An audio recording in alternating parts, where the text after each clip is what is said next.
대중매체는 종종 막대한 부를 가진 사람들의 화려한 삶을 조명하기를 즐깁니다. 오늘 이 이야기를 준비하면서 우연히 눈에 띈 뉴스 기사 하나가 있었습니다. 세계적인 기술, 기업의 최고 경영자가 서울 한남동에 2,200억 원이 넘는 초호화 저택을 매입했다는 소식이었습니다. 그곳은 대한민국에서 가장 규모가 크고 폐쇄적이며 상위 0.1%만을 위해 지어진 특별한 공간 중 하나입니다. 그런 뉴스를 접할 때면 우리는 무의식적으로 감탄하게 됩니다. 정말 대단하고 축하할 일입니다. 하지만 동시에 차가운 현실도 깨닫게 됩니다. 매일 아침 혼잡한 지하철에 몸을 싣고 바쁘게 출근하는 우리들 중 절대 다수는 평생을 바쳐 일해도 그런 엄청난 부의 근처조차 가보지 못할 가능성이 높기 때문입니다. 그래서 오늘은 환상 속에 존재하는 억만장자들의 이야기가 아니라 바로 지금 이 시대를 살아가는 평범한 사람들의 진짜 현실에 대해 깊이 있게 이야기해 보려고 합니다. 이를 통해 여러분은 현재 자신의 재정 상태를 객관적인 시선으로 가늠해 볼 수 있을 것입니다. 나는 지금 세상의 속도에 맞춰 잘 나아가고 있는 것일까? 아니면 나도 모르는 사이에 뒤처지고 있는 것일까? 하는 질문에 대한 해답을 찾는 과정입니다. 끊임없이 타인과 자신을 비교하며 우울해하라는 의미가 결코 아닙니다. 만약 여러분의 목표가 재정적으로 한 걸음 더 앞서 나가는 것이라면, 그리고 불확실한 미래를 대비하고 싶다면 내가 지금 어느 위치에 서 있는지 정확히 파악하는 것은 그 무엇보다 중요한 첫걸음이 되기 때문입니다. 현재의 삶에 완전히 만족하고 아무런 변화를 원하지 않는다면 이 이야기가 굳이 필요하지 않을 수도 있습니다. 하지만 다른 사람들은 어떻게 살아가고 있는지, 그리고 나는 그들과 비교했을 때 어느 정도의 위치에 있는지 조금이라도 호기심이 생긴다면 이 이야기는 분명 여러분에게 큰 가치를 전달할 것입니다. 가장 먼저 우리가 살펴볼 것은 바로 수입입니다. 현재 대한민국 가구의 연평균 소득은 대략 6,500만 원 선에 형성되어 있습니다. 번화한 강남의 중심거리나 고급 빌라촌을 걷다 보면 세상에는 돈이 넘쳐나고 모두가 풍족하게 사는 것처럼 보이지만 전국적인 통계를 보면 현실은 다릅니다. 평균 소득이라는 것은 전체 가구를 소득 순으로 한 줄로 세웠을 때 정확히 중간에 있는 가구의 소득을 의미합니다. 절반의 사람들은 그보다 많이 벌고 나머지 절반의 사람들은 그보다 적게 번다는 뜻입니다. 당신이 만약 6,500만 원의 연소득을 올리고 있다면 통계적으로는 대한민국의 정확히 한가운데 서 있는 셈입니다. 하지만 단순히 6,500만 원이라는 숫자 하나만으로는 우리 삶의 복잡한 재정 상태를 모두 설명할 수 없습니다. 왜냐하면 사람의 소득은 인생의 어떤 계절을 지나고 있느냐에 따라 극심하게 요동치기 때문입니다. 나이는 소득을 결정짓는 매우 중요한 요소입니다. 당신이 현재 경력의 어느 단계에 있는지도 소득과 직결됩니다. 때로는 직업을 완전히 바꾸거나 새로운 분야에 도전하기도 하는데 이러한 선택은 소득에 긍정적이든 부정적이든 거대한 영향을 미칩니다.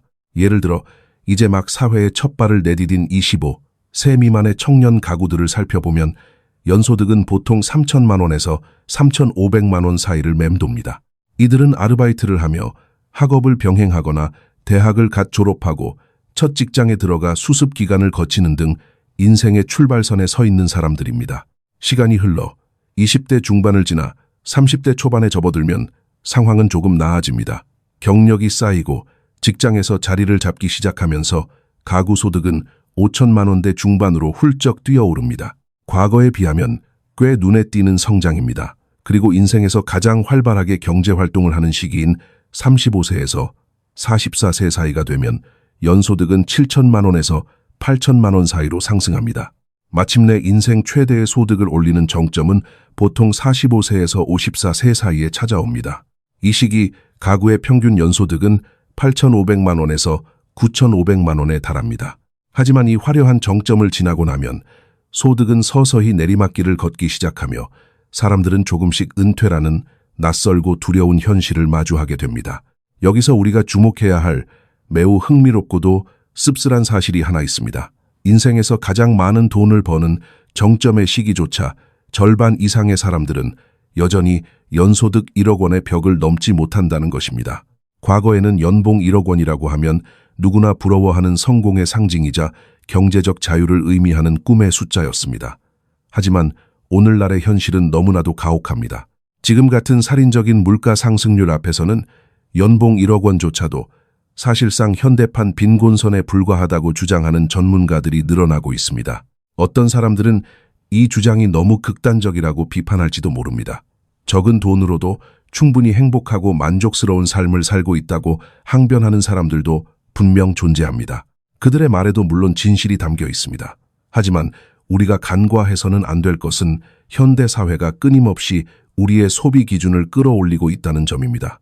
특히 서울과 같은 대도시에 거주하며 감당해야 하는 주거비와 교육비, 그리고 기본적인 생활을 유지하기 위해 들어가는 필수 비용들을 고려하면 좋은 삶을 살기 위해 필요한 돈의 액수는 과거와 비교할 수 없을 정도로 커졌습니다. 사람들의 눈높이와 기대치가 너무 높아진 탓도 있지만 그보다 더 근본적인 원인은 월급이 오르는 속도가 밥상 물가와 집값이 오르는 속도를 절대 따라잡을 수 없다는 구조적인 모순에 있습니다. 그럼에도 불구하고 이러한 구체적인 수치들을 아는 것은 매우 중요합니다. 여러분은 자신의 현재 수입을 이 통계와 비교해보며 나는 대한민국 평균보다 훨씬 잘 해내고 있구나 하며 안도할 수도 있고, 반대로 아직 절반의 사람들이 나보다 더 많은 돈을 벌고 있으니 조금 더 분발해서 격차를 좁혀야겠다고 다짐할 수도 있습니다. 더 나은 미래를 원한다면 지금 당장 행동해야 한다는 건강한 자극제가 될 수 있기 때문입니다. 하지만 여기서 이야기가 끝나는 것은 아닙니다. 진정한 부의 비밀은 단순히 돈을 얼마나 많이 버느냐에 있지 않습니다. 수입보다 훨씬 더 중요하고 어쩌면 우리 인생의 재정적 운명을 결정짓는 진짜 핵심은 바로 우리가 번 돈을 어떻게 쓰느냐에 달려 있습니다. 세상에는 옛날부터 전해 내려오는 아주 유명하고도 뼈아픈 격언이 하나 있습니다. 얼마나 많이 버느냐가 중요한 것이 아니라 얼마나 많이 남기느냐가 진정한 부를 결정한다는 말입니다. 우리는 주변에서 이 격언이 완벽하게 들어맞는 놀라운 현실을 종종 목격하곤 합니다. 평생을 최저임금에 가까운 돈을 받으며 공장 노동자나 식당 종업원으로 일했던 사람이 은퇴할 무렵에는 수십억 원의 자산을 가진 자산가가 되어 있는 반면 매년 수억 원의 엄청난 연봉을 자랑하던 잘 나가는 전문가가 매달 신용카드 대금을 걱정하며 통장 잔고가 바닥나 평생 은퇴하지 못하는 비극적인 상황 말입니다. 이것은 결코 텔레비전 드라마 속 과장된 이야기가 아니라 자본주의 사회에서 매일같이 벌어지는 냉혹한 현실입니다. 그렇다면 왜 이런 극단적인 차이가 발생하는 것일까요? 그 이유는 바로 소비 습관이라는 것이 우리 생각보다 훨씬 더 깊고 무서운 뿌리를 가지고 있기 때문입니다. 사람의 소비 방식은 아주 어린 시절부터 형성됩니다. 부모님이 돈을 대하는 태도, 주변 환경, 그리고 무의식 중에 흡수한 사회의 기준들이 겹겹이 쌓여 하나의 단단한 습관으로 굳어집니다. 이 습관은 너무나도 자연스러워서 스스로가 얼마나 파괴적이고 건강하지 못한 소비 패턴의 늪에 빠져 있는지 깨닫지 못하는 경우가 대부분입니다. 누군가 뼈를 깎는 노력으로 그 악순환의 고리를 끊어내지 않는 한 우리는 평생 그 낡은 습관의 노예로 살아가게 됩니다. 시간의 흐름에 따라 우리의 소비가 어떻게 팽창하는지 들여다보면 이 함정의 실체가 더욱 선명하게 드러납니다. 20대 초반의 젊은 시절에는 보통 돈을 적게 씁니다. 아주 단순한 이유입니다. 수중에 가진 돈 자체가 별로 없거니와 책임져야 할 커다란 지출 항목도 없기 때문입니다. 배우자도 없고 아이도 없으며 그저 작은 원룸이나 낡은 자취방에서 소박하게 끼니를 해결하며 살아가는 말 그대로 생존을 위한 최소한의 삶을 유지합니다. 이때의 연간 지출은 대략 2,800만 원에서 3,200만 원 사이를 맴돕니다. 하지만 시간이 흘러 나이가 들고 사회생활에 깊숙이 뛰어들게 되면서 상황은 급변하기 시작합니다. 20대 중반에서 30대 중반에 이르면 사람들은 더 많은 물건을 소유하고 싶어 합니다. 사랑하는 사람을 만나 가정을 꾸리게 되면 소비의 규모는 이전과 비교할 수 없을 정도로 팽창합니다. 이때부터 연간 지출은 5,500만 원에서 6,000만 원으로 훌쩍 뛰어오릅니다. 그리고 30대 중반에서 40대 중반이 되면 본격적인 청구서의 시대가 열립니다. 아이들의 사교육비가 눈덩이처럼 불어나고 은행에서 빌린 주택담보대출 이자를 갚아야 하며 더 큰 자동차와 더 나은 사회적 지위를 유지하기 위한 품위 유지비까지 더해집니다. 이 시기의 지출은 7,000만 원에서 7,500만 원까지 치솟습니다. 가장 안타까운 것은 인생에서 소득이 가장 높은 정점에 도달하는 40대 중반에서 50대 중반의 시기입니다. 놀랍게도 이때의 소비 역시 인생 최대치를 기록합니다. 무려 7,800만 원에서 8,300만 원이라는 막대한 돈을 단지 지금의 생활 수준을 유지하기 위해 허공으로 흘려보냅니다. 이것은 결코 자산을 불리거나 경제적으로 앞으로 나아가고 있는 상태가 아닙니다. 그저 지금 서 있는 무한 궤도의 러닝머신 위에서 뒤로 밀려나지 않기 위해 숨을 헐떡이며 제자리 걸음을 하고 있을 뿐입니다. 더욱 충격적인 사실은 이 막대한 지출 금액들이 오로지 주거비, 식비, 교통비, 보험료, 공과금 등 생존을 위한 필수 생활비만을 계산한 결과라는 것입니다. 여기에는 미래를 위한 저축이나 투자는 단일 원도 포함되어 있지 않습니다. 1년에 8천만 원을 숨만 쉬고 살아가는 데 써버리는 가구가 의미 있는 부를 축적하거나 안락한 노후를 준비하려면 도대체 얼마나 더 많은 돈을 벌어야 한다는 뜻일까요? 대다수의 평범한 가구들에게 월급날이 지나고 나면 통장에 남는 돈은 거의 제로에 가깝습니다. 물론 이 모든 책임을 개인의 과소비 탓으로만 돌릴 수는 없습니다. 최근 몇 년간 우리가 겪고 있는 잔혹한 물가 상승은 사람들의 월급 봉투를 무자비하게 갉아먹고 있습니다. 사람들의 소득이 늘어나는 속도와 실제 세상의 밥상 물가가 오르는 속도 사이에는 건널 수 없는 거대한 강이 흐르고 있습니다. 하지만 동시에 우리는 스스로에게도 뼈아프게 솔직해져야만 합니다. 현대인들은 과거 그 어느 세대보다 더 많은 빚을 너무나도 쉽게 짊어지고 있습니다. 스마트폰 터치 몇 번이면 수백만 원짜리 최신 전자기기를 할부로 긁을 수 있고 심지어 오늘 저녁에 먹을 배달 음식조차 다음 달에 나에게 빚을 지며 결제하는 세상입니다. 신용이라는 이름으로 포장된 이 편리한 빚의 꽃은 사람들이 자신의 실제 경제적 능력을 훌쩍 뛰어넘어 빚잔치 위에서 환상적인 삶을 살도록 부추기고 있습니다. 이러한 통계와 현실의 민낯이 우리에게 던지는 메시지는 명확합니다. 지금 당장 당신이 속한 연령대의 평균 지출과 당신의 실제 카드 명세서를 비교해 보십시오. 남들보다 더 많이 쓰고 있다면 그것은 곧 다가올 거대한 재앙의 경고등입니다.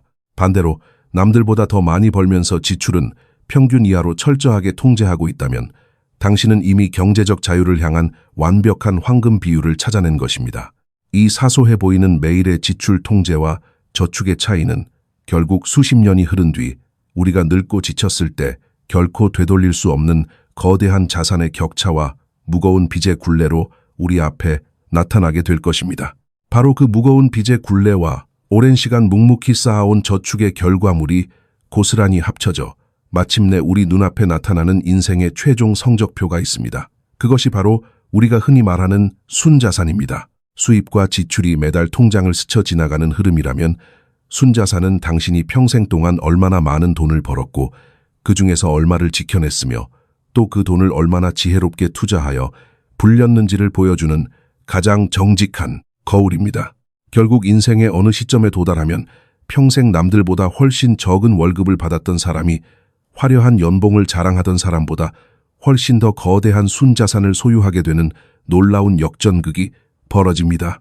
이는 오직 젊은 시절부터 얼마나 현명한 재정적 선택을 일관되게 반복해 왔느냐에 따라 결정됩니다. 연령대별 평균 순자산의 흐름을 살펴보면 우리 사회의 평범한 사람들이 어떻게 부를 축적해 나가는지 그 궤적을 뚜렷하게 확인할 수 있습니다. 보통 20대에는 모아둔 돈이 거의 없기 때문에 30대 중반이 되어서야 비로소 의미 있는 자산이 형성되기 시작합니다. 35세 미만 가구의 평균 순자산은 대략 5천만 원 수준에 머뭅니다. 하지만 본격적으로 소득이 늘어나는 35세에서 44세 구간에 진입하면 이 수치는 1억 7천만 원으로 훌쩍 뛰어오릅니다.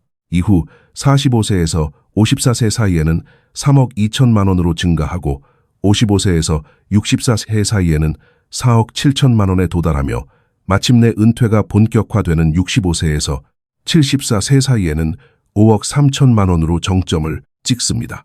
만약 당신이 지금 40살인데 이미 7억 원의 순자산을 가지고 있다면 당신은 평균을 아득히 뛰어넘어 경제적 자유를 향해 질주하고 있는 것입니다. 반대로 50살이 되었는데도 순자산이 2억 원에 불과하다면 평균보다 상당히 뒤처져 있는 셈입니다. 하지만 절망할 필요는 없습니다. 지금이라도 뼈를 깎는 심정으로 소비 습관을 뜯어고치고 남은 기간 동안 자산을 복리로 굴려나간다면 은퇴 전까지 상황을 반전시킬 기회는 충분히 남아 있습니다. 이러한 통계를 마주하는 것은 결코 스스로를 자책하기 위함이 아니라 텅 빈 지갑을 쥐고 은퇴를 맞이하는 비극을 사전에 차단하기 위한 가장 확실한 예방주사입니다. 그러나 힘들게 쌓아올린 순자산을 순식간에 갉아먹는 가장 무서운 적은 따로 있습니다. 바로 통제불능의 부채입니다. 현재 성인 한 명이 짊어지고 있는 평균 가계 부채는 수천만 원에 달하며 주택담보대출을 포함하면 그 규모는 상상을 초월합니다. 국가경제의 뇌관으로 불리는 가계부채는 매 분기마다 역사상 최고치를 경신하며 하늘 높은 줄 모르고 치솟고 있습니다. 흔히 젊을 때 빚을 져도 나중에 돈을 많이 벌면 쉽게 갚을 수 있을 것이라고 착각하지만 현실은 정반대입니다. 소득이 가장 높은 40대와 50대 중년층이 아이러니하게도 소득 대비 부채 비율이 가장 높습니다. 번 돈도 많지만 그만큼 써야 할 곳도 많고 갚아야 할 이자도 가장 많기 때문입니다. 이상적으로는 자신이 버는 소득에서 빚을 갚는 데 쓰는 돈의 비율을 10% 이하로 유지해야 합니다. 연봉이 1억 원이라면 1년의 대출 원리금으로 1,000만 원 이상을 쓰지 말아야 한다는 뜻입니다. 하지만 안타깝게도 오늘날 수많은 가구는 소득의 30% 이상을 오직 빚을 갚는 데 쏟아붓고 있습니다. 연봉 1억 원을 받아도 매달 300만 원 가까운 돈이 저축이나 투자는커녕 은행 이자로 흔적도 없이 사라지는 것입니다. 이러니 아무리 열심히 일해도 삶이 나아질 기미가 보이지 않는 것입니다. 이러한 복잡한 재정 문제 속에서 사람들이 가장 쉽게 빠지는 치명적인 착각 중 하나는 바로 내 집 마련만이 부를 축적하는 유일한 길이라고 맹신하는 것입니다. 통계를 보면 집을 소유한 사람의 평균 순자산이 5억 원을 넘는 반면 전세나 월세로 거주하는 세입자의 순자산은 3천만 원 남짓에 불과한 경우가 많습니다. 겉보기에는 집을 사지 않으면 평생 가난을 면치 못할 것처럼 보입니다. 하지만 오랜 세월 수많은 고객의 자산을 관리해온 노련한 재무설계사는 이 통계가 가진 거대한 맹점을 날카롭게 지적합니다. 세입자가 집주인보다 가난한 진짜 이유는 집을 사지 않아서가 아니라 집을 사지 않고 아낀 그 막대한 주거비 차액을 다른 자산에 꾸준히 투자하지 않기 때문이라는 것입니다. 이론적으로는 주거비를 최소화하고 남은 돈을 매달 우량한 주식이나 다른 성장 자산에 끈기 있게 투자한다면 집을 소유한 사람보다 훨씬 더 빠르고 거대하게 부를 쌓을 수 있습니다.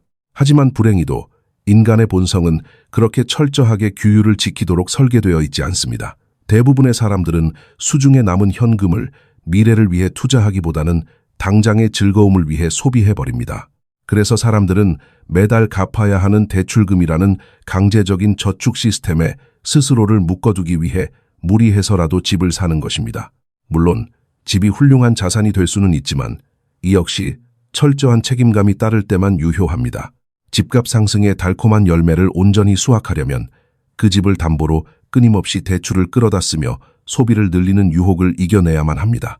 만약 집을 은행의 현금 인출기처럼 취급하며 생활비를 충당하고 자동차를 바꾸는 데 써버린다면 아무리 비싼 집에 살아도 결국 남는 것은 속이 텅 빈 빚더미뿐입니다. 결국 젊은 시절 소득을 제대로 관리하지 못하고 빚의 달콤한 유혹에 굴복하며 잘못된 자산의 환상에 빠진 사람들은 인생의 황혼기에 접어들어 돌이킬 수 없는 가혹한 대가를 치르게 됩니다. 과거에는 60대 초반이면 인생의 무거운 짐을 내려놓고 여유롭게 은퇴를 즐겼지만 이제는 70대가 넘어서도 생존을 위해 다시 고된 일터로 내몰리는 늙고 지친 사람들의 슬픈 행렬이 이어지고 있습니다. 이들이 마주한 비극적인 노후는 단순히 운이 나빠서가 아니라 젊은 시절 방치했던 무너진 재정 상태가 오랜 세월 복리로 눈덩이처럼 불어나 마침내 인생의 가장 취약한 순간에 폭발해버린 결과입니다. 그리고 여기에 인류 역사상 그 어느 세대도 경험해보지 못한 새롭고도 거대한 위험이 하나 더 추가됩니다. 바로 축복받아야 마땅할 긴 수명의 역설입니다. 과거에는 은퇴 후 남은 생애가 그리 길지 않았습니다. 하지만 눈부시게 발전한 현대의학은 인간의 수명을 비약적으로 연장시켰습니다. 오늘날 65세의 남성은 평균적으로 80대 중반까지 생존할 것으로 예상되며 여성의 경우 90세를 넘어설 확률이 매우 높습니다. 부부 중 적어도 한 사람이 90세 이상 생존할 확률은 절반을 훌쩍 넘습니다. 이것은 우리가 은퇴 후에도 25년에서 30년이라는 기나긴 세월을 더 살아가야 한다는 것을 의미합니다. 단순히 오래 산다는 것은 인류의 위대한 성취이지만 차가운 자본주의 사회에서 철저한 재정적 준비가 결여된 장수는 그 자체로 가혹한 형벌이 될 수 있습니다. 평생을 성실하게 일했음에도 불구하고 은퇴를 앞둔 가구의 절반 가까이가 수중에 10억 원은커녕 1억 원의 저축조차 가지고 있지 못한 것이 오늘날의 냉혹한 현실입니다. 1억 원이라는 돈은 현재의 살인적인 물가를 고려할 때 아무리 허리띠를 졸라매고 생활 수준을 바닥으로 낮추어도 기껏해야 2, 3년치 생활비에 불과합니다. 결국 이들은 국가가 지급하는 국민연금이나 기초연금에 절대적으로 의존할 수밖에 없는 처지로 내몰립니다. 매달 200만 원 남짓, 연간 2,400만 원 정도의 팍팍한 연금만으로 남은 30년의 긴 세월을 버텨내야 하는 셈입니다. 물론 이미 15년이나 20년 전부터 소박한 생활에 적응하며 그 적은 연금으로도 훌륭하게 삶을 꾸려나가는 존경스러운 어르신들도 많습니다. 우리는 그분들의 지혜와 생존력을 깊이 존중해야 합니다. 노년의 삶은 결코 동정의 대상이 아니며 그 자체로 치열하게 살아낸 훈장입니다. 하지만 문제는 지금 당장 은퇴를 앞두고 있으면서 여전히 연봉 8천만 원 수준의 씀씀이에 익숙해져 있는 사람들이 하루아침에 3천만 원 수준의 삶으로 추락할 때 겪게 되는 거대한 고통입니다. 준비되지 않은 은퇴는 결국 돈이 떨어지는 속도가 수명이 다하는 속도보다 빠른 끔찍한 공포를 낳습니다. 그렇다면 이 우울해 보이는 통계와 현실 앞에서 우리는 절망해야만 하는 것일까요? 절대 그렇지 않습니다. 이 모든 지표가 우리에게 진정으로 말하고자 하는 바는 명확합니다. 시간이 아직 당신의 편일 때, 즉 당신이 아직 20대나 30대의 젊은 나이라면 10년이라는 짧은 기간 안에도 이 모든 평균을 압도적으로 뛰어넘을 수 있는 엄청난 기회가 열려 있다는 사실입니다. 얼마 전 우연히 알게 된 25세의 청년 지훈의 이야기는 우리에게 깊은 영감을 줍니다. 지훈은 남들처럼 유행하는 명품 셔츠를 사거나 매 주말 비싼 레스토랑에서 사진을 찍어 올리는 대신 자신의 소득 중 일부를 떼어 아주 조용하고 꾸준하게 은과 같은 실물 자산과 우량 기업의 주식을 사 모으기 시작했습니다. 처음에는 친구들의 화려한 소비가 부러웠고 자신의 선택이 느리고 답답해 보였지만 불과 몇 년이 지나지 않아 그는 자신의 통장에 쌓이는 든든한 자산의 무게를 느끼며 그 누구보다 환하게 웃을 수 있게 되었습니다. 지훈은 국가가 정해준 낡은 시스템, 즉 학교를 졸업하고 취직을 하고 빚을 내어 집을 사고 평생 쳇바퀴 돌듯 대출 이자를 갚다가 빈손으로 은퇴하는 그 평범하고 위험한 궤도에서 과감하게 탈선한 것입니다. 그의 선택은 거창하거나 특별한 기술을 요구하는 것이 아니었습니다. 그저 일찍 시작했고 자신이 감당할 수 있는 범위 내에서 자산을 선택했으며 무엇보다 흔들림 없이 그 길을 걸어갔다는 점입니다. 주식시장에 투자하든 금과 은을 모으든 부동산을 공부하든 혹은 젊은 나이에 작은 사업을 시작하든 핵심은 하루라도 빨리 가치가 떨어지는 현금을 가치가 오르는 자산으로 바꾸는 열차에 올라타야 한다는 것입니다. 자본주의 사회에서 부의 격차가 돌이킬 수 없을 만큼 벌어지는 이유는 최상위 0.1%의 사람들이 바로 이 자산의 복리 효과를 누구보다 먼저 그리고 가장 적극적으로 활용하기 때문입니다. 우리는 흔히 은퇴 계좌에 10억 원 이상을 모은 평범한 직장인 백만장자들의 이야기를 들으며 환상에 젖곤합니다. 하지만 통계청과 중앙은행의 깊은 데이터를 들여다보면 그 숫자는 전체 인구 5천만 명 중 극소수에 불과할 정도로 희귀합니다. 그리고 가장 중요한 사실은 그들이 10억 원이라는 마법의 숫자에 도달하기까지 평균적으로 27년이라는 아득하고 긴 세월이 걸렸다는 것입니다. 27년입니다. 그것은 요행이나 운으로 만들어진 결과가 아닙니다. 27년 동안 숱한 경제 위기와 폭락장 속에서도 두려움을 이겨내고 꾸준히 투자금을 납입했으며 수많은 소비의 유혹 앞에서도 묵묵히 자신의 원칙을 지켜낸 뼈를 깎는 인내와 규율의 산물입니다. 이제 우리는 긴 여정의 끝에서 스스로에게 가장 중요하고도 본질적인 질문을 던져야 할 시간입니다. 오늘 우리가 함께 살펴본 수입과 지출, 그리고 순자산과 부채의 통계 속에서 당신은 지금 어디쯤 서 계십니까? 혹시 남들보다 조금 더 나은 위치에 있다는 사실을 확인하고 안도의 한숨을 내쉬셨습니까? 만약 그렇다면 정말 다행스럽고 축하할 일입니다. 그동안 당신이 흘린 땀과 절제력이 만들어낸 정당한 보상입니다. 하지만 반대로 평균이라는 거대한 파도에 휩쓸려 나도 모르는 사이에 뒤처져 있다는 서늘한 사실을 깨달으셨습니까? 그렇다 해도 결코 고개를 숙이거나 두려워할 필요는 없습니다. 이 모든 숫자와 팩트들은 당신을 겁주거나 좌절하게 만들려고 존재하는 것이 아닙니다. 오히려 지금 당신이 걷고 있는 그 위험한 길에서 당장 방향을 틀라는 강력하고도 따뜻한 경고등이자 당신의 잠든 재정적 감각을 깨우는 아침의 알람 소리입니다. 어제의 낡은 소비 습관을 버리고 오늘부터 단돈 10,000원이라도 미래의 나를 위한 자산으로 바꾸기 시작한다면 10년 뒤 당신은 과거의 자신이 내렸던 오늘의 이 위대한 결단에 뜨거운 눈물로 감사하게 될 것입니다. 변화는 언제나 고통스럽지만 그 고통의 끝에는 평온하고 존엄한 노후, 그리고 진정한 의미의 경제적 자유가 기다리고 있습니다. 부디 이 이야기가 당신의 인생에서 가장 극적이고 아름다운 재정적 반전을 만들어내는 작지만 위대한 씨앗이 되기를 진심으로 바랍니다. 긴 여정에 함께 해주셔서 감사합니다. 여러분의 흔들림 없는 내일을 응원합니다.